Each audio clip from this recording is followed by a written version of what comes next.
Hi, my name is Reed Silverne. The name of this show is Fed Pride. The reason it's called Fed Pride is because I'm a federal employee, retired, and proud of it.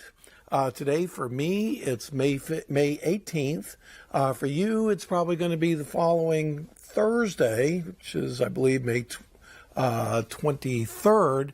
Or it could be sometime in late May or June or sometime in the future. So because I only do this show every 3 weeks or approximately once a month, anything I say is usually going to be pretty obsolete by the time I say it. And today I'm going to talk about a couple issues. And one of them is the JPM situation. JP Morgan, one of the greatest banks in the world. People thought that JP Morgan himself ruled the country during the days of the robber barons. JP Morgan, its CEO, just went before his shareholders, and apparently they didn't take his salary away, although maybe they should have, admitted to a $2 billion loss on synthetic credit derivatives. So these were not even credit default swaps. What these things were was an index of credit default swaps, and perhaps even something more significant than that. Well, it just happens that Reed Silverne of the past happened to pick up on the Bloomberg article where other hedge funds had gone to Bloomberg to go public that someone was distorting a market. Now, if anybody who's taken Marketing 101 or Economics 101 knows that a real market is many buyers and many sellers, and no one person or no one entity can possibly change a market, because it's impossible. It's just impossible. But this is just one of those cases that proves that, yes, it's true. And what I'm going to do is I'm going to go to my past self, and I'm going to turn over here, and I'm going to disappear myself, and then I'm going to see what I had to say. One of the big banks that JP Morgan, the famous, bank that controlled the world during the Depression and so on and so forth. They were caught with their hands in the till. A guy named Isker, who is called a red-headed whale. And a whale in Vegas terms is a gambler who gambles so much that the entire casino is going to bring their focus. And what happened was he had gone in. They think it means like $100 million. But apparently, any time in this CIA, this trading place, which is designed supposedly, other than having two in Europe, only to hedge against assets that the bank has. So there is that one, but it's a little more sophisticated than that. They're an index fund of credit default. Well, first of all, what's a credit default? Credit default is I buy a bond, a GM bond, and I want to protect myself in case GM defaults and doesn't pay the bond. I can get an insurance policy called a credit default swap, or a CDS. If I hold the bond and I have an insurance policy against it, I'm going to take it. If I just buy the insurance policy, and that's the old, my neighbor said, I'm going to buy a $1 million insurance policy on his wife. I hope you die. That's the basic concept of that. Talk about naked credit default. And this guy had $100 billion in one fund, or a Senate fund, that ended up distorting the market. Well, who outed the guy? He was outed by other hedge fund managers because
And so those that buy, thank you very much. Hi, I couldn't have described what happened there better. Of course, that was me from over a month ago.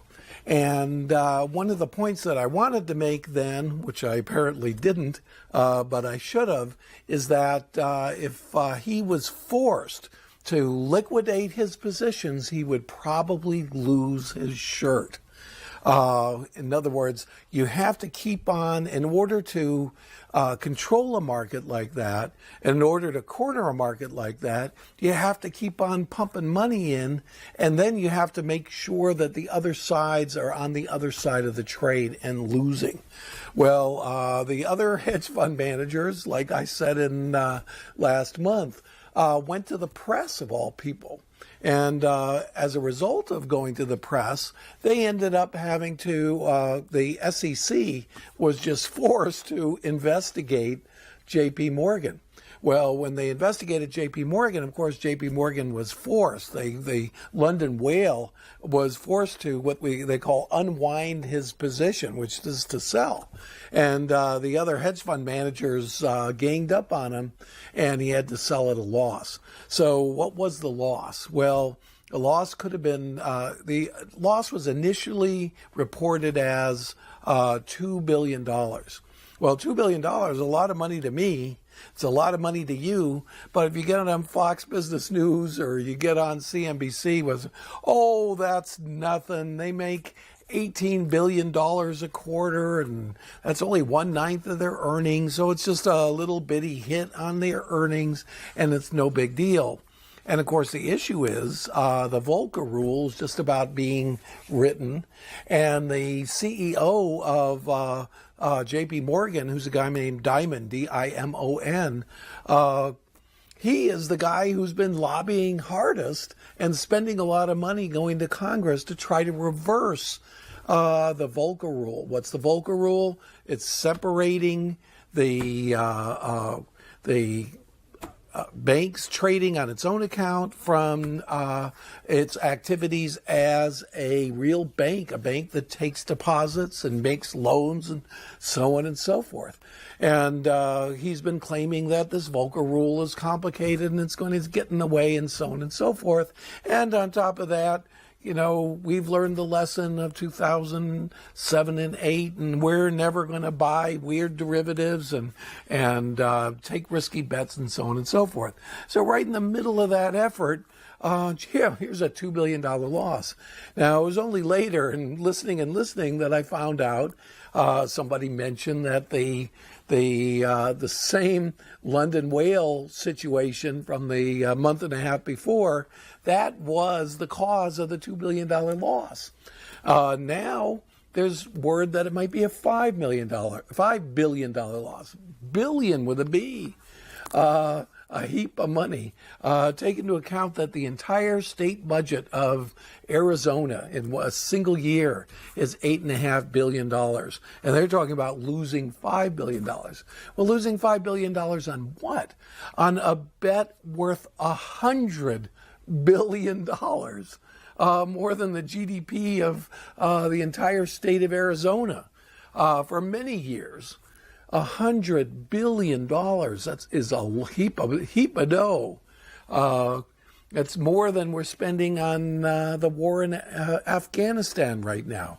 So it's actual real money. $1 billion here, $1 billion there. Eventually it becomes real money. Now, why is this important? So what? JP Morgan loses $5 billion. That's their money. They're stupid. It's not their money. That's the whole thing. There's only two places where JP Morgan could get their $5 billion or their $100 billion that they risked on the whole thing. They're lucky the loss was only $5 billion if that's all they managed to lose, because their position is $100 billion. When they unwound it, they lost 5%, or 5% more than the capital that they had otherwise put in. So what does that mean? Well, it means that they're playing with derivatives again. That the exact thing that happened that caused the entire economy of the United States to melt down in a horrible, horrible method. And even more so, that caused the entire world, which I've been spinning and spinning and with a lot of gusto and fun, to very, very nearly collapse. That is what is at stake when banks that are too big to fail. JP Morgan has $8 trillion in assets. $8 trillion, that's half of our GDP. But of course, the 8 trillion represents assets, it represents wealth. And our wealth is more like 30, but that's still a quarter of our wealth, including all the real estate and all the businesses in the United States. Tremendous amount. So I keep on saying, what does that mean? Well, the implications are incredible. And the main implication is, how dare they play with this money? Money that they should know better than. Well, first of all, they don't know exactly what it was. JP Morgan claims that it was a hedge. That meant that they had $100 billion somewhere of European bonds that they were hedging against. I personally do not believe that for a second. They may have had $100 billion worth of bonds, but if you want to hedge a specific bond, you get a credit default swap, which is basically an insurance policy against that bond. And then if that bond, if that company or that country, Greece, for instance, defaults on that bond, you get your money back because you win your credit default swap. So that's what a real hedge is. This is some kind of synthetic index fund of credit default swaps, and therefore is not a specific hedge against the specific bonds that they had. So the whole thing that this is a hedge is ridiculous. What it appears to me and what it appeared to Bloomberg a month and a half ago when they first reported the London whale is that it looked like somebody was trying to corner an index and take advantage of all the other big investors. So it's kind of a situation where one super bank is stealing from and forcing money out of hedge funds who are a little bit smaller. Well, they showed them. And on top of that, well, what does this have to do with the Volcker Rule?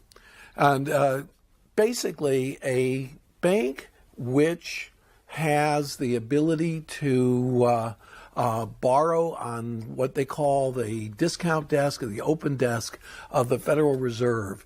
They do that in order to get cheap money so that they can loan to the productive economy. What's the productive economy? Real companies, small businesses, people that hire anybody. So JP Morgan is allowed and what's more so encouraged to borrow from the Federal Reserve and then loan it out in mortgages and credit or commercial paper for buy inventory for businesses and get our economy going. Instead, they decided to take $100 billion of our money and go play the credit default swap market in England. And to me, there's no excuse for that. There's no excuse whatsoever. I'm going to put my thing on London and then back here. And the really weird thing about it is that Diamond, the CEO of JP Morgan, the guy who should have been watching the store and says, we made a mistake and it was a doozy. He is on the board of the Federal Reserve Bank of New York. And the Federal Bank of New York not only is the agency that has the open desk and loans him money at 0% interest during this Great Recession, but on top of that, that is the agency or one of the agencies that's overseeing the banks to make sure they don't do something dumb. So it's a terrible situation, and to me, there's no excuse for it. And I think that I'm hoping it backs up the idea that we need regulation. The House is controlled by Republicans. Mitt Romney is a finance guy, and he's the Republican candidate for president. And he's told all of his buddies that are supplying him with campaign money that he is going to get rid of Dodd-Frank. He is going to get rid of all regulation on banks, and that he is going to let business have freedom, and freedom is what America is all about. However, I have a problem with that. I believe in economic freedom. I believe in entrepreneurship, but I don't believe that somebody should be able to borrow from the Federal Reserve and then go down to London and corner the naked credit default swap index market. That is wrong. There ought to be a law. There used to be a law, and that law was dispensed with. And they were given the right and the ability to cheat and steal and to take risks. And we set the precedent as the United States. And I have to admit, I was for it at the time to keep the Great Depression from starting, to bail them out. And bail them out we did. So they promised that they wouldn't do this anymore, and they're doing it.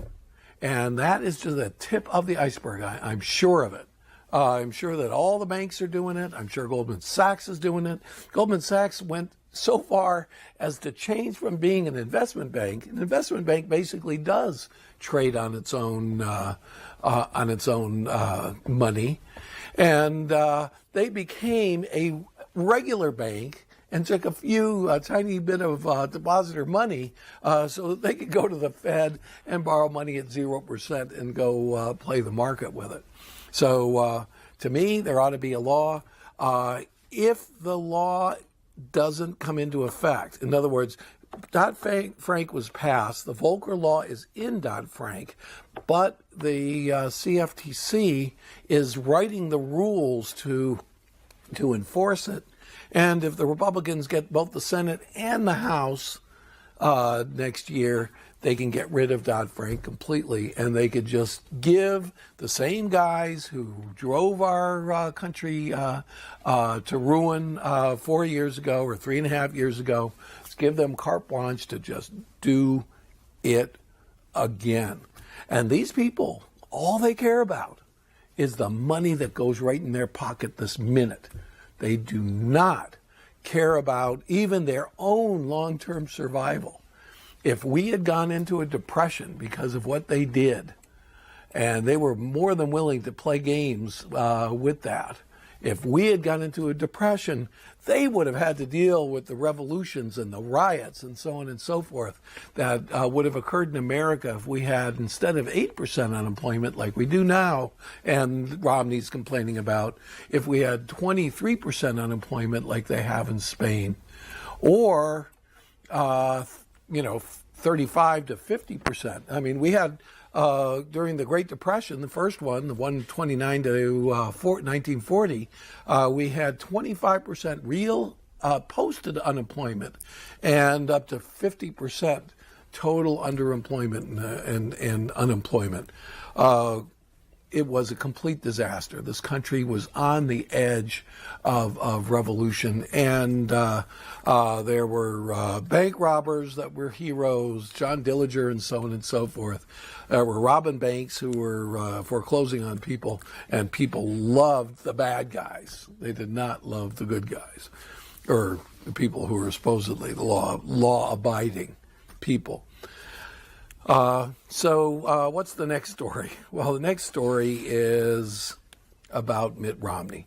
Now, what about Mitt Romney? I've been thinking about it. He's caught up. It's 50-50. Some days Romney's at 49 and Obama's at 51. Some days Romney's at 51, Obama's at 49. But it just seems to be a neck-and-neck situations going to the point where we're going to have a very close election. It could go either way, and it depends on what happens state by state and so on and so forth. So there is a possibility that Mitt Romney could be our next president. So I've been looking into a couple things. Anybody who watches this show knows that I am not a fan of Mitt Romney personally. Has nothing to do with his background, has nothing to do with his religion. It's the person himself. The guy gives me the creeps. I did what I just did, which was go back and take a clip from a previous show in 2008. And even in 2008, when he was running against McCain, I said, the way this guy glares at his opponents, the way this guy just seems to hate anybody that gets in his way, that he's a little bit crazy and that he scares me a little bit.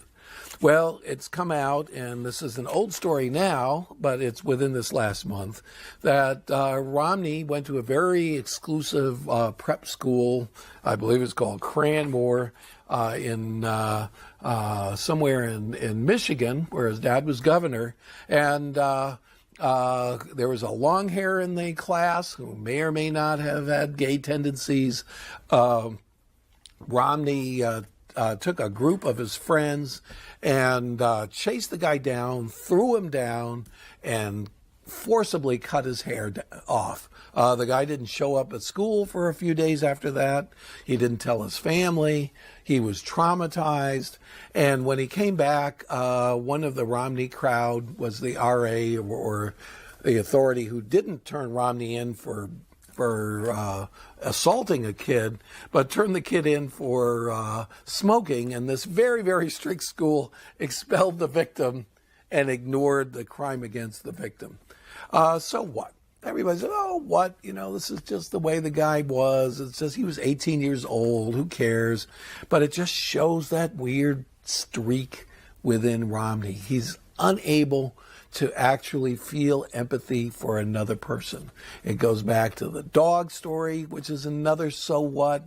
Put a dog on the roof. The dog was so scared he wet himself while he was traveling. To Romney, it was a funny story, but to everybody who loves animals, it was just weird and creepy. So they're trying to make Romney seem like a more of a person. And, he brought firewood to a lady and releasing all these little stories. He's secretly a nice guy, but it's a secret. He doesn't want anybody to know. He's too humble for anybody to know that he's really a nice guy, even though as an 18-year-old he ran somebody down, and held him down, cut his hair. And as a 35-year-old, he drove a car with a dog on the roof. And as a 40-year-old, he ran companies into bankruptcy and took their money. A couple of the other things. He was actually on the board of one of his subsidiaries that he took over called Damon Corporation. Damon Corporation was stealing from Medicare. It was a medical testing company.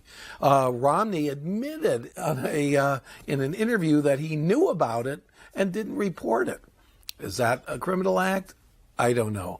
All I'm saying is the Bain stuff, the Damon Corporation stuff, these creepy things from his past. Romney, if he does become president, is going to undergo years of investigation. Thanks.